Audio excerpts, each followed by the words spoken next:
Wahai Rasulullah, aku telah melakukan perbuatan kriminal, perbuatan maksiat yang harus dihukum, hakimu alayya, maka tegakkanlah hukuman untukku, laksanakan eksekusi hukuman untukku. Bada'a Nabiullah sallallahu alaihi wasallam waliyaha, lalu Nabi sallallahu alaihi wasallam memanggil walinya, keluarganya. Waqala, dan Nabi bersabda kepada mereka,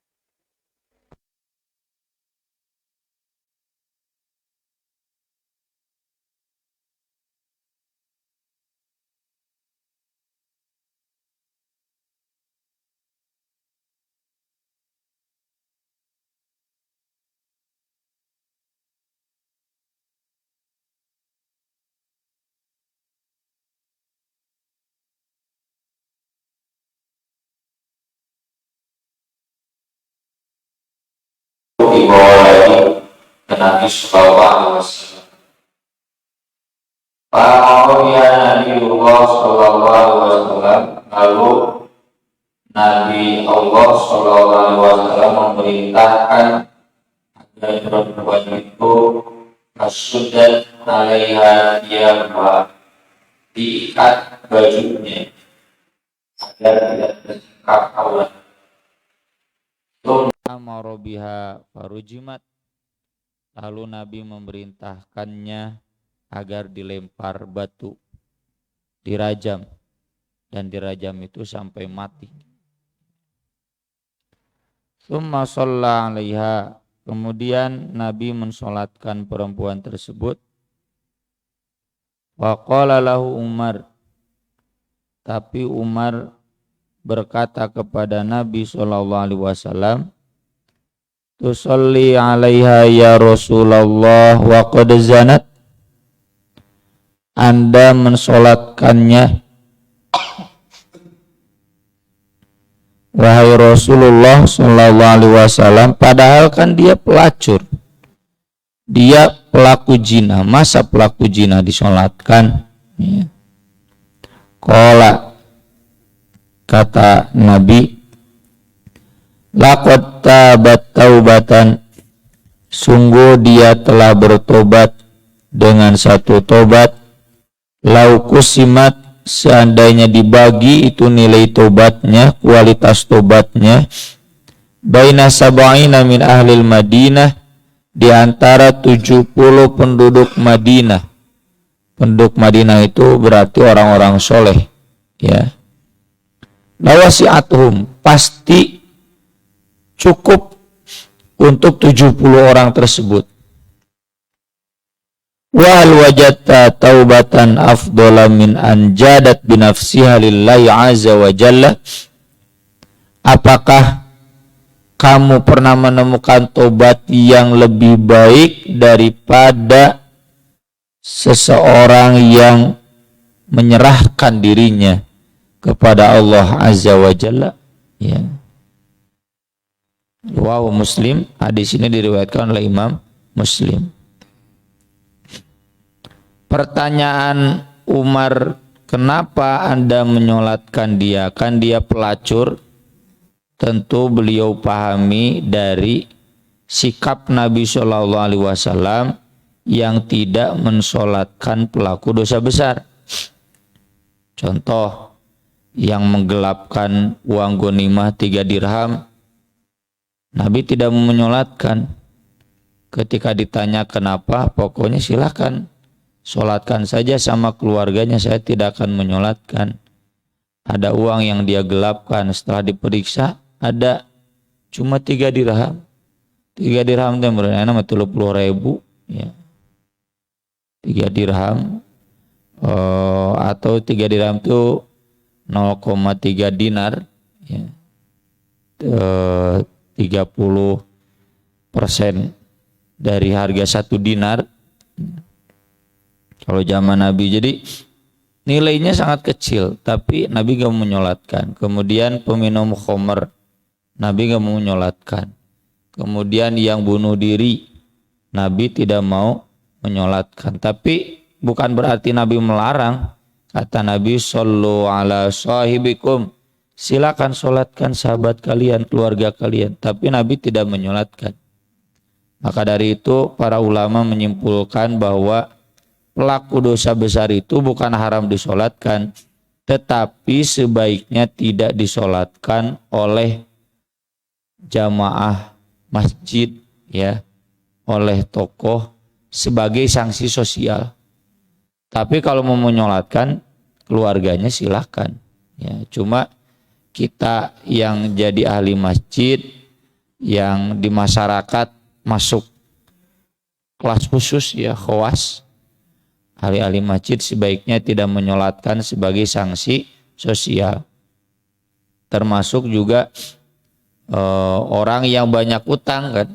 Di masa-masa awal Nabi nggak mau menyolatkan sampai utangnya dilunasi atau ada yang mau melunasi utangnya. Nah, dari sana Umar bin Khattab paham, berarti Nabi SAW tidak mau menyolatkan pelaku dosa besar, ya. Lalu kenapa ini yang berzina kok Nabi mau menyolatkan? Maka Nabi SAW meluruskan, ini meskipun pelacur dan dia dihukum karena statusnya sebagai pembuat lacur, ya, pengamal lacur, pengamal jinah, dan itu terbukti dari kehamilannya, hukuman itu justru membuktikan bahwa dia sudah bertobat, ya. Dan karena tobat itunya lah maka Nabi SAW menyolatkannya. Jadi kalau kita pernah tahu punya teman, punya tetangga yang dulunya koruptor, pernah dipenjara karena korupsi, pernah dipenjara karena pernah membunuh, ya, pernah mencuri, tapi sekarang sudah jadi ahli masjid, ya harus disolatkan, ya, masuk kategori fardu kifayah.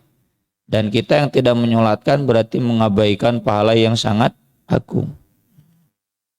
Atau sudah jadi ahli masjid yang dulunya mantan preman, ya, preman pensiun, pan mau cenah mayahan geus sabaraha urang dipaehan sama preman tersebut, tapi sudah pensiun sekarang, itu berarti sudah bertobat. Dan kualitas tobat perempuan ini sangat hebat sebanding dengan tobat 70 orang yang solih. Kenapa? Karena dia menyerahkan nyawanya kepada Allah, siap mati karena Allah. Itu kan tobat yang paling hebat, ya. Termasuk pernah kita bahas, ya, ada sahabat yang dia tobat tapi nggak pernah sholat, zakat, saum, haji, tapi ku Nabi dijamin surga. Kenapa? Dia masuk Islam pagi-paginya, lalu ikut perang, ya, di waktu duha, dan mati di waktu duha, can sempat sholat lohor, belum pernah zakat, saum komo, haji komo, tapi dia sudah siap menyerahkan nyawanya kepada Allah. Kata Nabi, surga. Dan itu dikenal di kalangan para sahabat, ini yang masuk surga tanpa pernah sholat, saum, zakat, haji, tanpa pernah beramal solih yang lain. Dia hanya baru ikut jihad dan siap berkorban, mengorbankan nyawa dalam jihad tersebut. Dan ini menunjukkan, ya, tidak semua yang Umar usulkan itu tepat. Memang Nabi SAW menyampaikan likulli ummatin muhdats, setiap umat itu selalu ada saja orang yang muhdats, itu tahu masa depan, ya, bukan tahu, itu bisa memprediksi masa depan, bisa akurat, ya, futuristik, gitu. Dan muhdatsu ummati Umar, ya, yang selalu bisa memprediksi masa depan itu bagaimana, itu Umar. Makanya banyak usulan-usulan Umar yang kemudian diakomodir dalam Al-Quran, bahkan mengoreksi Nabi. Tentu bukan berarti Nabi salah, ya, kan Nabi SAW ada dua wilayah, ada wilayah manusiawinya, ada wilayah nabinya. Ini yang dimaksud saya sebut tadi Nabi salah dikoreksi oleh Umar sisi manusiawinya yang belum turun wahyu, dan dengan itu kemudian turun wahyu. Nah di sanalah bukti beliau Nabi. Masa cenah Nabi salah? Salah Nabi mah turun wahyu, kalau kita nggak turun wahyu. Nah itu yang membedakan Nabi. Jadi sisi manusiawinya ada. Kayak Nabi lupa dalam sholat. Kata Nabi kan saya manusia biasa. Ada kalanya lupa. Kalau lupa diingatkan saja. Dan dengan lupanya Nabi jadi berkah, ada syariat sujud sahwi. Gitu. Tapi kalau dalam hal wahyu dijamin tidak. Sanuqri'uka fala tansa. Enggak mungkin Nabi lupa. Ya. Enggak mungkin Nabi salah. Di antara usulan Umar yang diakomodir oleh Al-Quran, menjadikan makom Ibrahim musola, tempat sholat. Makanya setiap yang tawaf pasti ada sholat di makom Ibrahim. Umar diharamkan. Istri Nabi ceraikan saja kalau mereka bandel, ganti dengan yang muslimat, mukminat, qanitat, taibat, abidat, saihang, sayyibat, wa bekaro. Itu pernyataan Umar. Ya. Kemudian tawanan perang Badar, jangan dilepas, atau dilepas nanti nyerang lagi tahun depan. Betul, nyerang lagi perang Uhud. Ya. Nabi memilih usulan Abu Bakar dan Nabi ditegur. Kemudian hijab buat istri Nabi. Kan cenah, ya semua yang datang ke Nabi itu orang soleh. Mungkin ada orang munafik, mungkin ada penjahat yang memanfaatkan. Gak boleh kalau Nabi gak ada, kemudian istri Nabi berhadapan langsung, harus dibalik hijab, dibalik pintu, gak boleh berhadapan begini. Turun ayat itu mudah ya Umar. Tapi karena Umar bukan Nabi, tidak semua yang beliau usulkan tepat. Termasuk dalam hal menyolatkan. Kalau menyolatkan orang munafik, Nabi kan menyolatkan Abdullah bin Ubay karena diminta oleh anaknya yang soleh. Anaknya masuk oleh bapaknya nu kafir. Ya. Tapi dibetot ku Umar. Masa cenah Nabi menyolatkan orang munafik yang sudah jelas-jelas kafirnya. Dan kemudian turun ayat, wala tusalli ala ahadin minhum mata abada wala taqum ala qabrih innahum kafaru billahi wa rasuli wa matu wa hum fasiqun. Ya. Jadi itulah Umar, tapi tidak semua yang beliau usulkan kemudian di-ACC oleh Nabi SAW.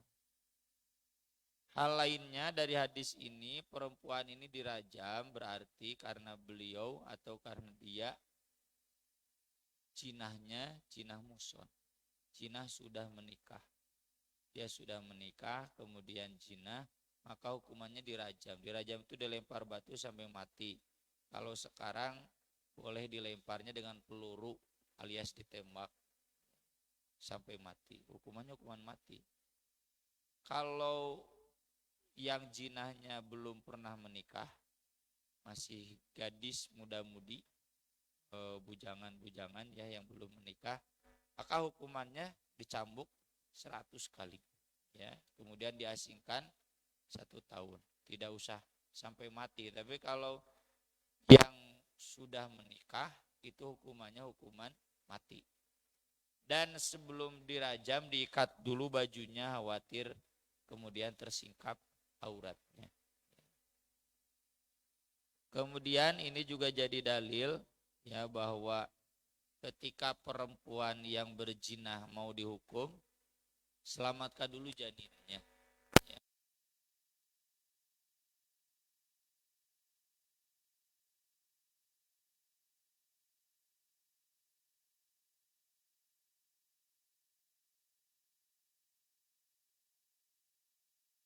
Hari ini usahakan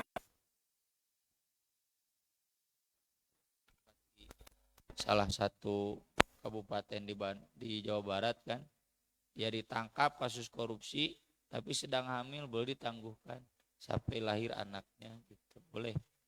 Ini hadis Nabi juga begitu, ditangguhkan hukumannya sampai melahirkan.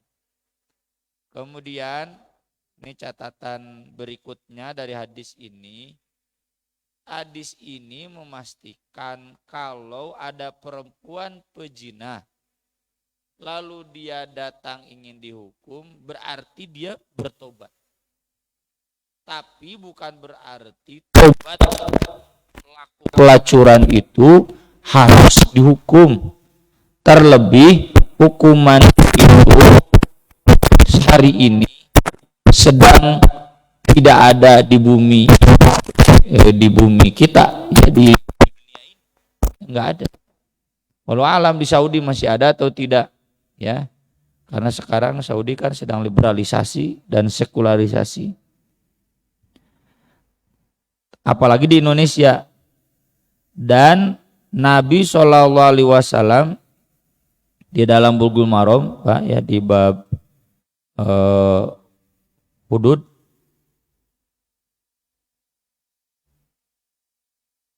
di bab hadis zina, Nabi, idfa'ul hudud ma wajadtum laha madfa'an. Jangan lakukan hukuman pidana selama masih ada hal lain yang bisa menghalanginya. Jadi si hakim itu untuk memutuskan hukuman hudud itu harus dicari kira-kira bagaimana agar hukuman ini nggak diterapkan gitu. Kemudian dalam hadis yang lain kata Nabi, idra'ul hudud bisyubuhat. Jangan atau jauhilah hudud, jauhilah eksekusi hukuman dengan hal-hal yang syubhat. Seandainya mungkin, contoh ya, ketika ada seorang datang ke Nabi, saya zina, tolong tegakkan hukuman. Nabi kan tanya dulu, dan gila, jadi nggak usah dieksekusi gitu. Kata sahabat enggak. Nabi tanya, jinah kamu teh gimana gitu. Ya mudah-mudahan bukan jinah yang betul-betul jinah. Iya saya jinah. Kata Nabi, tidur kamu betul? Iya saya tidur. Maaf, ini bahasa dari Nabi bukan dari saya. Persis sama seperti memasukkan sesuatu ke dalam botol cina gitu. Ya, jadi Nabi berusaha mencari alasan lain untuk tidak menerapkan hukuman hudud ini. Jadi sebisa mungkin cari celah agar hudud itu tidak dilakukan, ya hakim itu. Termasuk ya di hadis berikutnya nomor 1234 di Bulughul Maram, ya. Kata Nabi, ijtanibu hadhil qadurat allati nahallahu ta'ala anha. Jauhilah perbuatan-perbuatan nista ini yang Allah telah melarangnya, termasuk zina. Faman alamma biha falyastatir bisitrillah ta'ala. Siapa yang melakukannya, tutuplah dengan penutup Allah Ta'ala, waliyatub ilallahi Ta'ala, dan segera tobat. Nggak usah laporan ke hakim, ya, ke polisi, nggak usah. Kalau seseorang melakukan perbuatan dosa besar, kriminal, ya sudah. Tutup saja dengan tutupan Allah Ta'ala. Maksudnya, ya sudah, jangan diperlihatkan, dilaporkan, apalagi dijadikan status WhatsApp. Ya. Aneh-aneh wae, apalagi dijadikan streaming gininya di mana na Facebook. Streaming begal. Kapangi itu ke polisi, para rodor pisan. Nah itu jangan begitu, tutup. Dan ini hadis tentang penutup Allah itu adakan di hadis yang terkenal tentang munajat Allah dengan hambanya, ya, di dalam Sahih Bukhari. Ini ada di bab madzalim, kitab tentang perbuatan-perbuatan dolim, ada di hadis nomor 2-nya di Sahih Bukhari. Kata Nabi SAW ke sahabat, kalian tahu bagaimana nanti munajat Allah dengan seorang hamba di akhirat? Munajatnya ngobrol berdua, ya. Ngobrol berdua Allah dengan seorang hamba, nggak tahu cina gimana. didekatkan seorang hamba itu. Kemudian ya walau alam nih maknanya dikaleng gitulah, kanaf itu dirangkul ya, maksudnya sangat didekatkan. Kita nggak bisa memahami persis kan bagaimana Allah merangkul hambanya itu ya. Kalau kita mah dikir tanya gitu, ngobrol berdua sambil begini atau begini ya. Lalu kata Allah Subhanahu wa taala, diperlihatkan nih dosa-dosa kamu. Kamu tahu, kamu sadar ini dosa-dosa kamu. Dia pun hamba itu mengakui semuanya. Aduh, iya, saya pernah itu, saya pernah itu, saya pernah itu. Ya. Dan dia sudah merasa yakin dia pasti masuk neraka. Tapi kata Nabi SAW, kemudian Allah berfirman, Qad satartu laka fid dunya wa ghafartu lakal yaum. Dulu di dunia aku tutupi dosa-dosa ini dari kamu, dari orang lain. Dosa-dosa kamu ini dari orang lain. Dan hari ini aku ampuni dosa-dosa kamu. Maka kemudian dia selamat. Nah itu maksud penutup Allah itu. Ya, jadi jangan diumbar, jangan dikasih tahu sama yang lain, dibeja-beja, bahkan termasuk kepada istri atau suami sendiri kepada anak nggak usah. Cukup tobat. Ini sekali lagi, tadi kan kita perempuan ini atau siapapun pelaku dosa yang dia datang menyerahkan diri untuk dieksekusi hukuman, Nabi menyatakan dia sudah bertobat dengan sebenar-benarnya. Tapi bukan berarti syarat tobat dari jinah dan perbuatan kriminal lainnya itu harus datang dieksekusi. Kalau tidak begitu berarti mau diterima tobatnya gitu, enggak.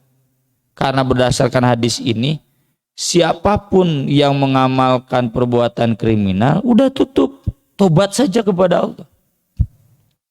Fa innahu man yabdilana sofhatahu, karena siapa saja yang tampak bagi kami pinggirannya, sofhatahu itu mun pedang, sisi pedangnya, maksudnya terlihat saja sedikit oleh Nabi. Nukim alaihi kitab Allah azza wa jalla, kami akan menegakkan hukuman Allah azza wa jalla. Begitu ya. Jadi kan ada ya hukuman yang berdasarkan deliknya pengaduan. Kalau nggak ada pengaduan nggak akan dihukum ya. Kalau ada pengaduan ya dihukum. Itulah jinah di Indonesia itu gitu. Tapi jinah di Indonesia mah selingkuh, bukan selingkuh mah mudah-mudi tidak dikategorikan jinah. Dan jinah di Indonesia itu kalau selingkuh, kalau ada laporan dari istrinya, dari suaminya. Kalau tidak ada laporan dari suaminya, mau dianggap jinah gitu. Nu kerame ayeuna teh persetujuan itu yang diprotes oleh para ulama oleh MUI kemarin itu. Yang sedang digodok sampai hari ini udah ditolak sebetulnya 2019 RUU TPKS itu. Pencegahan TPKS itu tindak pidana kekerasan sosial. Kita umat Islam protes kenapa harus ada persetujuan dan jangan kekerasan seksual, langsung kejahatan seksual atau penyimpangan seksual ngarah LGBT lagi benar. Nah ini tarik ulur, kita menuntut diperluas, mereka kekerasan seksual matu apa bedanya dengan KUHP. Prof Yusril Istiamendra kan dulu di Muktamar Persis tahun 2005 ya kan berceramah tentang ini. KUHP itu ada jinah, tapi jinahnya jinah Belanda. Jinah Belanda itu begitu. Cuma di satu sisi ada persamaan. Persamaannya apa? Kalau belum diketahui oleh siapapun, udah tobat. Tapi kalau sudah diketahui, terlihat saja sisinya. Oleh Nabi, oleh polisi, meskipun nggak ada laporan, dieksekusi. Katingali puting-puting jeung awewe batur asup hotel, itu dieksekusi. Nggak usah ada laporan dari istrinya, usah ada laporan dari suaminya, dieksekusi. Begitu. Nah ini hadis ini sekali lagi menunjukkan bahwa tobat dari zina itu tidak harus dihukum. Di dalam Al-Quran juga begitu kan, illal ladzina tabu min qabli an taqdiru alaihim fa innallaha ghafurur rahim. Kecuali orang yang bertobat sebelum kalian menangkap dia, sebelum kalian mengetahui perbuatan dia. Kalian di sini nabi pemerintah. Ya kalau nggak tahu nabi nggak berdosa, tapi kalau nabi tahu, polisi tahu dia mencuri didiamkan berdosa. Tapi kalau nggak tahu mah nggak apa-apa. Ya, sama pesantren juga. Cina nu dihukum teh cina nu kanyahoan, nu kanyahoan untuk kanyahoan mah piraku dihukum. Ya, matak nasuatu laporkeun gitu. Cina tu adil menghukum teh pesantren teh yang ketahuan yang tidak ketahuan. Ya iyalah. Yang dihukum itu yang ketahuan, yang tidak ketahuan nggak boleh tajasus. Ya, mengorek-ngorek kesalahan nggak boleh. Jadi inilah hadis yang menegaskan hal tersebut. Maka khusus konteks Indonesia ya kan, mohon maaf ya, di tetangga kami saja aya we teh tinu sagang teh anu tabrakan ti heula anu kawin gitu. Tapi ada juga banyak di antara mereka yang kemudian udah rumah tangga dararek ka masjid tobat ngaji gitu. Padahal baheulana MBA teh married by accident ya. Dia menikahnya karena kecelakaan zina gitulah. Kawinkeun nggo kolotna. Nah, apakah orang seperti itu tobatnya akan diterima? Atau yang chat juga ada beberapa ngaku jujur, bahkan yang LGBT juga chat panjang ke saya ada ya. Ngaku jujur. Gimana tobatnya? Ya udah tobat, nggak usah lapor ke polisi dakeur mau hukumanana gitu. Tidak akan dihukum ke polisi juga sesuai hukum Islam. Kemudian hadis berikutnya dari Ibnu Abbas dan Anas radhiyallahu anhuma, anna Rasulullah sallallahu alaihi wasallam maqal lau anna libni adam wadiyan min dhahab. Sungguh seandainya anak Adam punya satu lembah emas. Kalau sekarang mungkin 1 hektar emas. Lembah sebut saja 1 hektar gitu. Ahabba an yakuna lahu wadiyan. Dia pasti ingin punya 2 lembah.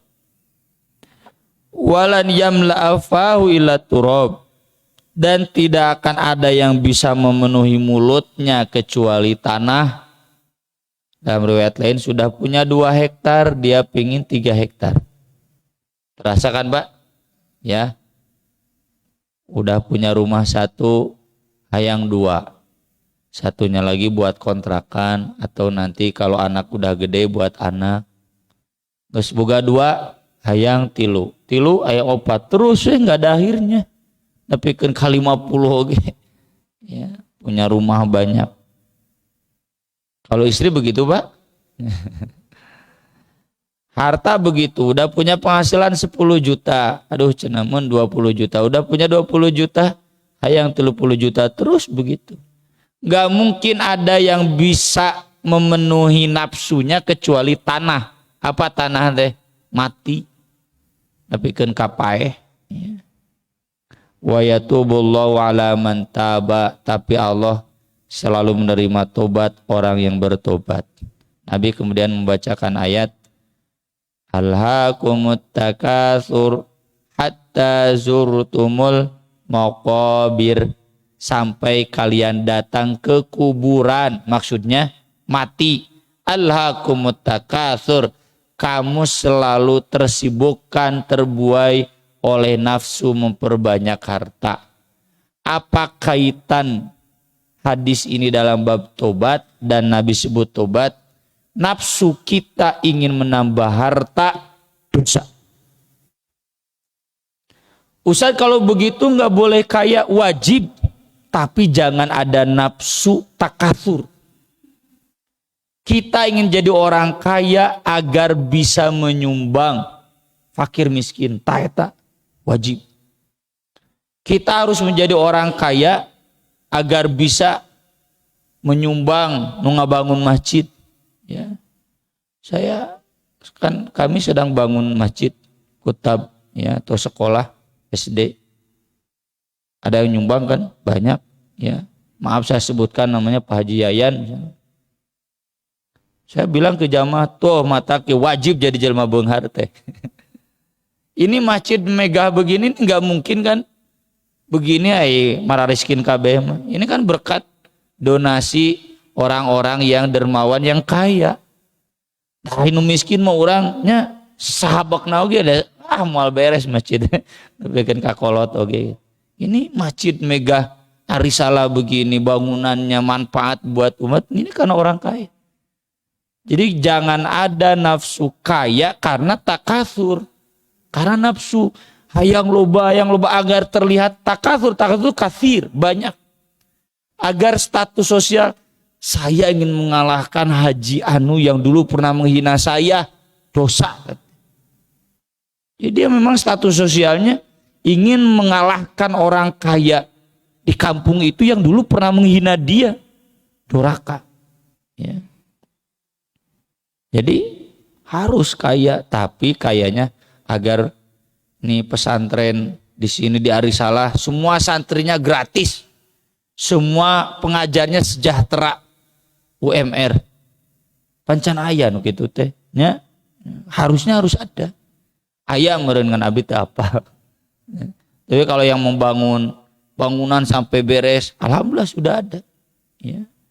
Jarang lagi kan dan itu karena beliau kaya dan memang saya ngobrol dengan beliau geus ngarti jelema teh kekayaan saya buat apa di dunia nggak dibawa mati, lebih baik saya tabungkan agar nanti sudah mati saya juga kaya di akhirat. Tanah bukan nanti kan Pak Ustadz kieu cenah gitu.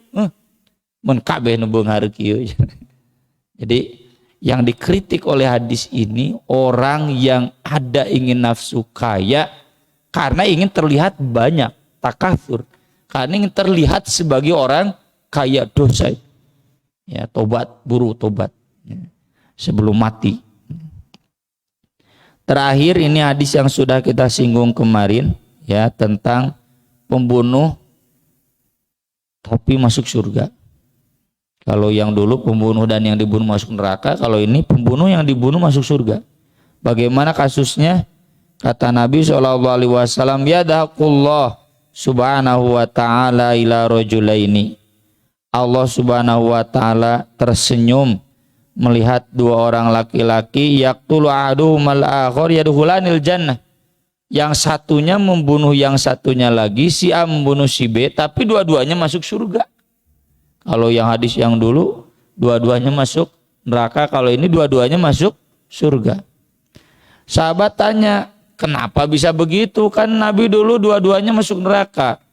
Kalau kata Nabi dulu karena dua-duanya ingin sama-sama membunuh. Ngan anu dibunuh teu kaburu maehan gitu, kaburu dipaehan ya, keburu dibunuh. Nah kalau ini yuqatilu hadza fi sabilillah fayuqtalu, si A jihad di jalan Allah, dia dibunuh oleh si B, orang kafir si B-nya. Tsumma yatubullahu 'alal qatil fayuslimu, kemudian si B ini masuk Islam, dia bertobat kepada Allah dan Allah menerima tobatnya. Fayuqatilu fi sabilillah azza wa jalla, lalu si B juga jihad di jalan Allah, fayustashhadu, dan dia pun mati syahid. Jadi dua-duanya nanti bertemu di surga. Berenya cek si A, kamu kan yang bunuh saya seserian. Dan dua-duanya masuk surga karena dua-duanya berakhir dengan mati syahid. Ini menunjukkan bahwa pembunuh itu kalau dia bertobat pasti diterima tobatnya. Aku qouli hadza wa astaghfirullah li wa lakum subhanakallahumma bihamdik asyhadu an la ilaha illa anta astaghfiruka wa atubu ilaik. Wassalatu wassalamu ala rasulina al karim. Wassalamualaikum warahmatullahi wabarakatuh.